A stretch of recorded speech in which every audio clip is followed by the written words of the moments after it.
திருவண்ணாமலை மாட வீதிகளில் சாலையை ஆக்கிரமித்து அமைக்கப்பட்டிருந்த கடைகளை மாநகராட்சி அதிகாரிகள் அகற்றினர்.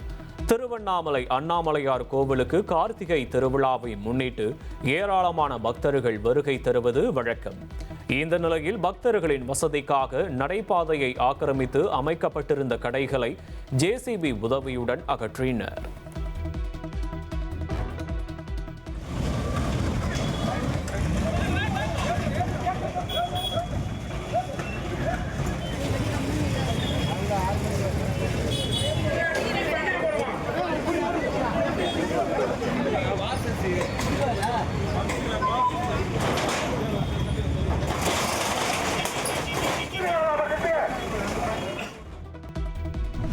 உலக புகழ்பெற்ற நாகூர் தர்காவில் கந்தூரி விழாவை ஒட்டி 5 மினாராக்களும் வண்ண விளக்குகளால் அலங்கரிக்கப்பட்டுள்ளன.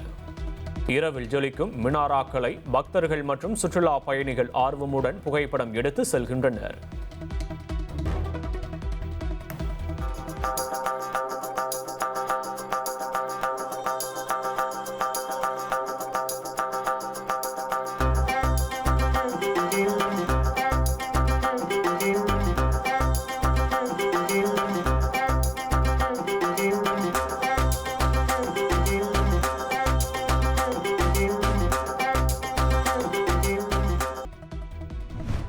நீலகிரி மாவட்டம் உதகையில் கேத்தி கல்லட்டி பள்ளத்தாக்குகளின் மலை முகடுகளில் மேகமூட்டம் வெண்பஞ்சு போர்த்தியது போல் ரம்மியமாக காட்சியளித்தன.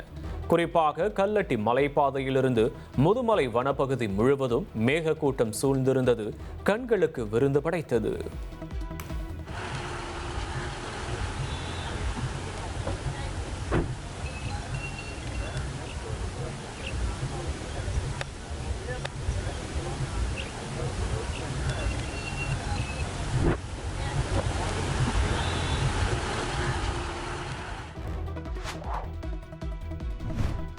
ராமநாதபுரம் மாவட்டம் மண்டபம் பகுதியில் ஏராளமான வீடுகள் மழை நீரால் சூழ்ந்துள்ளது. கலைஞர் நகர் பகுதியில் வீடுகளை சூழ்ந்துள்ள மழை நீர் முழங்கால் வரை உள்ளதால் அப்பகுதி மக்களின் இயல்பு வாழ்க்கை பாதிக்கப்பட்டுள்ளது. மழை நீரால் சூழப்பட்டுள்ள வீடுகளின் ட்ரோன் காட்சிகளை இப்போது பார்ப்போம்.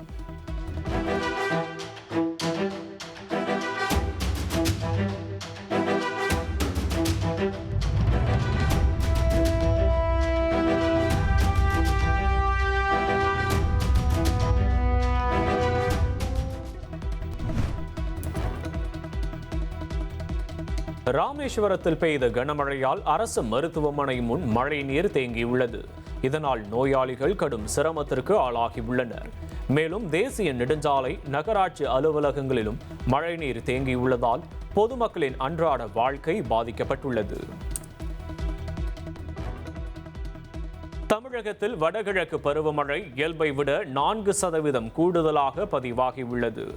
அக்டோபர் 1ஆம் தேதி முதல் தற்போது வரை 35 சென்டிமீட்டர் மழை பதிவாகியுள்ளதாக வானிலை ஆய்வு மையம் கூறியுள்ளது. இனி செல்லும் இடமெல்லாம் செய்தி. தந்தி டிவியின் வாட்ஸ்அப் சேனலை ஃபாலோ பண்ணினா செல்ல இருக்கும் இடமெல்லாம் செய்தி. இதோ QR கோட் இப்பவே ஸ்கேன் பண்ணுங்க, ஃபாலோ பண்ணுங்க.